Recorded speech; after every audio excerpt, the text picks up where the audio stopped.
स्वागत है आप सबका मेरे चैनल में। आई होप आप सब बहुत अच्छे होंगे। भाई अरमान मलिक के केस में एक गवाह जो है इन दिनों सामने आया था। जब अरमान मलिक बिग बॉस में थे तो उस टाइम पे उन्होंने कुछ रील्स वगैरह डाली थी और काफी सारे लोगों ने उनसे सवाल पूछे थे।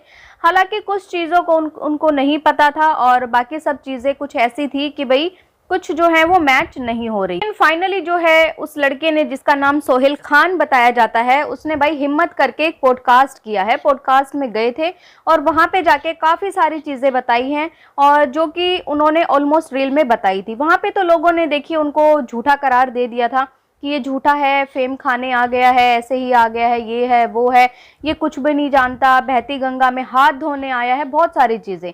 और काफी सारे उसके ऊपर इल्जाम भी लगाए गए थे।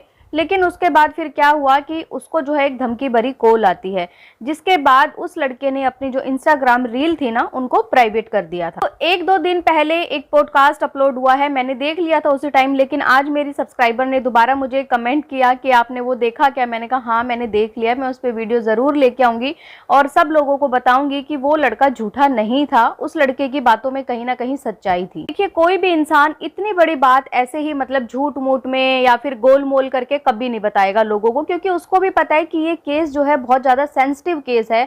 इसमें ऐसे ही मतलब अपना मुंह खोल देना ये कहीं ना कहीं उसको भारी भी पड़ सकता है। लेकिन उस लड़के के सामने बहुत सारी चीजें हुई थी उस टाइम पे, जो उसने इस पॉडकास्ट में बताई कि किस तरीके से इन लोगों की लड़ाई होती थी आपस में। और जब ये लोग तीनों आपस में बहुत ज्यादा लड़ते थे तो मुझे घर से बाहर भेज दिया जाता था। अच्छा, ये लड़का जो है छत्तीसगढ़ का रहने वाला है, ये काम के सिलसिले में दिल्ली आया था और डायरेक्ट जो है अरमान मलिक को ये नहीं जानता था। बीच में कोई इनका एक फ्रेंड था, म्यूचुअल फ्रेंड था, जिसके जरिए अरमान ने इनसे कॉन्टेक्ट किया एज अ टिकटॉक के लिए। इन पे जो है टिकटॉक काफी अच्छा चलता था और ये जो है स्क्रिप्ट वगैरह बनाते थे, उनके लिए लिखते थे, बताते थे कॉन्सेप्ट वगैरह बनाते थे कि भाई ऐसे ऐसे लिखना है। कुछ चाइना का कुछ कॉन्सेप्ट था, उसको जो है इंडिया में ऐसा कन्वर्ट करके जो है ये लोग बनाया करते थे। और हाँ, उसने ये भी बताया कि भाई मुझे जो है पैसे वैसे वो नहीं देते थे। पैसे इसलिए नहीं देते थे क्योंकि जब भी अरमान मलिक टिकटॉक पे अपनी रील डालते थे ना तो वो रील जो है दोनों की प्रोफाइल पे जाती थी। उससे भी काफी अच्छा खासा रेवेन्यू जनरेट होता होगा इनको, तो इसलिए शायद जो है इनको पैसे नहीं दिए जाते थे। इन्हें जो चीजें बताई हैं कि मैं खुद 17 साल का था और उस टाइम पे जो लड़की इनके घर में रहती थी वो फुल टाइम मेड थी, 24 आवर्स इनके घर में रहती थी वो लड़की, और चीकू को संभालने का उसकी ड्यूटी थी। एक दिन उस लड़की ने रोते रोते सारी चीजें बताई कि उसके साथ क्या हो रही है, लेकिन इस लड़के ने जो है उसको सीरियसली नहीं लिया। इसने सोचा कि ऐसे ही बोल रही है। लेकिन जब भी उनके घर में लड़ाई होती थी तो वो जो है इन दोनों को घर से बाहर भेज देते थे और ये लड़का उस लड़की को घुमाने के लिए मतलब कभी यहाँ कभी वहां गाड़ी में ले जाया करता था, ताकि वो लोग भी चाहते थे कि हमारी जो घर की बातें हैं ना कोई तीसरा इंसान ना सुन सके। अरमान के नेचर की, तो उनसे जब पूछा गया कि भाई आपको अरमान का नेचर कैसा लगता है, जैसे वो बिग बॉस में थे ऐसा पोलाइट से लगते थे, इतना ज्यादा वो नहीं करते थे, नॉर्मल रहते हैं, ऐसे ही थे कि उन्होंने कहा नहीं बिल्कुल भी ऐसे नहीं थे, उनका नेचर बहुत ज्यादा अग्रेसिव है, गुस्से वाला है। जब भी उनको गुस्सा आता था कभी कुछ तोड़ देना कभी कुछ तोड़ देना, मतलब लड़ाइयां वगैरह करना। लेकिन सच में रियल में देखा जाए तो उनका जो है नेचर ऐसा ही है, क्योंकि बिग बॉस में हम लोग देख चुके हैं कि एक छोटी सी बात पे किस तरीके से उन्होंने जो है थप्पड़ मार दिया था। इनकी लड़ाई की जब ये लोग अलग हुए थे तो इनका कहना है कि मैं वहीं पे था। एक दिन जो है पायल के काफी सारे भाई वगैरह आ गए थे, गुंडे वगैरह वो लोग लग रहे थे, और आके उन्होंने बहुत शोर शराबा लड़ाई झगड़ा किया, जिसके बाद मुझे और एक लड़का और था उनको अंदर जाने के लिए बोल दिया गया कि आप लोग अंदर रहो, बाहर नहीं आओगे, ताकि ये लोग जो है उनकी घर की बातें ना सुन सके कि क्या हो रहा है क्या नहीं, कहीं बाहर जाके किसी को ना बता दें। तो उस टाइम पे पायल ने अपना सारा सामान वगवान पैक किया और उसका जो कुछ भी था, मतलब i10 उनके पास गाड़ी थी, वो गाड़ी लेके चली गई थी।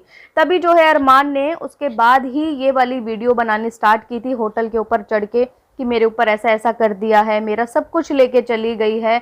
लेकिन इस चीज में एक बात क्लियर ये करी कि जब वो चली गई थी ना तो उसके बाद अरमान और कृतिका भी वो घर छोड़ के चले गए थे। जहां तक उस लड़के ने बताया कि वो लोग अहमदाबाद चले गए थे। बात इस केस की, तो इस केस के बारे में इस लड़के को तब पता चला जब मीडिया में इतनी सारी बातें उछल गई। जब मीडिया वालों ने इस चीज को कवर करना स्टार्ट किया तब इस लड़के को पता लगा कि ऐसा ऐसा कोई केस भी हुआ है, वरना इस लड़के का उनसे कोई कांटेक्ट नहीं था, ये उसके कांटेक्ट में थे ही नहीं, इनको पता ही नहीं था कि उनके ऊपर इस तरीके का केस हुआ है। तब जाके इस लड़के ने ये वाली वीडियो बनानी स्टार्ट करी, रील बनानी स्टार्ट करी। हालांकि इस लड़के ने ये बोला है कि मुझे जो है उस लड़की का नाम पता है, मैं उस लड़की को शक्ल से भी पहचान सकता हूँ, और अगर टाइम आएगा तो मैं टाइम आने पे उस लड़की के लिए गवाही भी दूंगा, मैं उसका जो है साथ दूंगा, मैं खड़ा रहूंगा। अगर कभी कोई ऐसा पॉइंट आता है जहाँ पे मुझे जो है काफ़ी चीज़ें बताने के लिए बोली जाएगी, तो मैं ज़रूर वहाँ पे जाके सारी चीज़ें रिवील करूँगा। तो उस लड़की की तो देखिए, वो लड़की जो है कभी भी सामने नहीं आएगी, क्योंकि जब भी इस तरीके का कोई केस होता है वहाँ पे बहुत सारी चीज़ों का ध्यान रखना पड़ता है, जिसकी वजह से वो अपनी आइडेंटिटी या फिर खुद अपना फेस जो है सोशल मीडिया पे रिवील नहीं कर सकती। अदरवाइज बहुत सारे लोगों ने सवाल भी उठाए थे कि क्या उस लड़की तक ये न्यूज़ नहीं पहुंच रही, कि उसकी जो ये न्यूज़ है वो वायरल हो चुकी है। तो बिल्कुल पहुंची होगी, लेकिन कुछ प्रोटोकॉल्स भी होते हैं जिसके तहत जो है वो लड़की सामने सोशल मीडिया पे नहीं आ सकती। बात सच है कि ये लड़का झूठा नहीं था उस टाइम भी, क्योंकि बहुत सारे लोगों ने यही बोला था कि ये लड़का झूठा है, लाइमलाइट के लिए आया है। जहां तक इस लड़के ने बोला है कि मुझे अगर लाइमलाइट लेनी होती तो मैं कब का ले लेता, मैं अभी ही क्यों आता। और इसने वो वीडियो भी प्राइवेट इसलिए की कि मेरा अकाउंट जो है, मतलब खुद की मेरी पर्सनल वीडियोस होती हैं, तो उसके बाद क्या है कि रीच डाउन हो जाती है, क्योंकि कोई भी नहीं देखेगा। जो लोग इंटरेस्टेड हैं वो सिर्फ जो है वही देखेंगे कि ये क्या एक्सपोज करना चाहते हैं, क्या बताना चाहते हैं। लेकिन इस लड़के की पॉडकास्ट आने के बाद जो है अरमान मलिक का कोई ऐसा रिएक्शन नहीं आया है उनके ब्लॉग के थ्रू कि वो कुछ आके बोले इन चीज़ों पे कि ये लड़का सच बोल रहा है या झूठ बोल रहा है, क्योंकि इतना सेंसिटिव केस है ना उनका। उन्होंने आज तक जो है अपनी चुप्पी तोड़ी ही नहीं है इस चीज़ के ऊपर। कभी आके इवन मीडिया तक ने पूछा तब भी इन्होंने जो है नो कमेंट, नो कमेंट, हमें न्यायपालिका पे पूरा भरोसा है, यही सब इन्होंने जो है बयान दिए। बात इनके नेम चेंज करने की, तो इसके पीछे भी बहुत सारी भाई गुत्थी है जो कि कभी सुलझी नहीं है कि इन्होंने नाम चेंज क्यों किया है, क्यों नहीं किया। ये भी चीजें कुछ ऐसी हैं जो सिर्फ इस लड़के को पता है, लेकिन इस लड़के ने इस पॉडकास्ट में बिल्कुल भी रिवील नहीं किया। इसने सिर्फ और सिर्फ इतना बताया कि जहां अगर मुझे ये चीज़ें बोलने की ज़रूरत पड़ेगी, जहां भाई मेरे पास सेफ्टी होगी, तभी जाके मैं सारी चीज़ें रिवील करूंगा, अदरवाइज मैं नहीं बोलूंगा। कहीं ऐसा ना हो ना कि बस ये पॉडकास्ट खत्म होने के बाद जो है मेरे पास फ़ोन कॉल्स आने लग जाएं, मुझे जो है धमकियां दी जाएं। बात लड़की की, अगर उस लड़की का स्टैंड लेने की बात आती है तो हमेशा ये लड़का जो है इसने हाँ भरी है कि मैं उस लड़की के लिए गवाही दूंगा, मैं उस लड़की के लिए स्टैंड लूंगा। बात करें मीडिया की, तो मीडिया ने भी सिर्फ और सिर्फ जो इस न्यूज़ को चलाया है, अदरवाइज इस चीज़ के बारे में कुछ भी नहीं खंगाला कि वो लड़की कहाँ की रहने वाली है, कहाँ रहती है, और रियल में उसके साथ क्या हुआ था, क्या उसने झूठे आरोप लगाए हैं अरमान मलिक पे, कुछ भी ऐसा नहीं किया। बात इनकी डिवोर्स वगैरह की, तो आप लोगों को पता है कि भाई इस फैमिली को चाहिए लाइमलाइट, मतलब चाहे वो नेगेटिव वे से हो चाहे वो पॉजिटिव वे से हो, मतलब लोगों की नजरों में, लोगों के दिमाग में बने रहना है।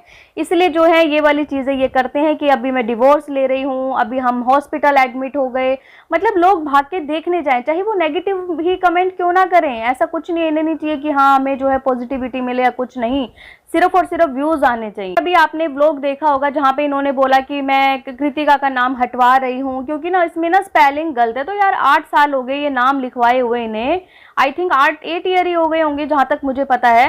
तो तब इनको ये स्पेलिंग गलत नहीं लगी कि भाई उस टाइम पे इतने साल निकल गए स्पेलिंग अभी ही गलत लगी? क्योंकि देखिए कहीं ना कहीं मन में इनके लिए टीज है, एक दूसरे के लिए जलन भावना है, जलन फैक्टर है। चाहे सोशल मीडिया पे कैमरे के सामने कितना ही क्यों ना बोल दे कि हम बहनें हैं, हम ऐसे रहती हैं वैसे रहती हैं, लेकिन सच तो सामने आ ही गया था। क्योंकि बिग बॉस हाउस में जाने के बाद भी जिस तरीके से पायल रोई थी कि मुझे बहुत फील हुआ था, ये हुआ था, तो वो चीजें आज भी हैं। लोग चाहे कैमरे पे दिखाएं ना दिखाएं। और रही बात कैमरे की, व्लॉगिंग सारी स्क्रिप्टेड होती है, ये चीज तो कृतिका ने भी एक्सेप्ट की थी कि भाई हम लोग जो है पहले स्क्रिप्ट वगैरह लिखते हैं, सारा जो हमारा व्लॉग होता है स्क्रिप्टेड होता है। ऐसे ही नहीं होता कि भाई एकदम से जो है नो फिल्टर वाला हम बना दें कि जो हमारे घर में हो रहा है हम वही दिखा रहे, नहीं। इसके लिए प्रॉपर जो है स्क्रिप्ट लिखी जाती है, प्लान बनाया जाता है कि कल हमें क्या व्लॉग बनाना है। आप लोगों का क्या कहना है इस वीडियो के ऊपर, कमेंट करके जरूर बताएं। क्या ये लड़का सही बोल रहा है या फिर ये झूठ बोल रहा है? जैसा भी आप लोगों की राय हो कमेंट के जरिए जरूर लिखें। और अगर आपको ये वीडियो पसंद आए तो प्लीज चैनल को लाइक करें, सब्सक्राइब करें, शेयर करें एंड बेल आइकन को प्रेस करना बिल्कुल ना भूलें। सो बाय, मैं मिलती हूँ आपसे एक न्यू वीडियो में, तब तक के लिए बाय।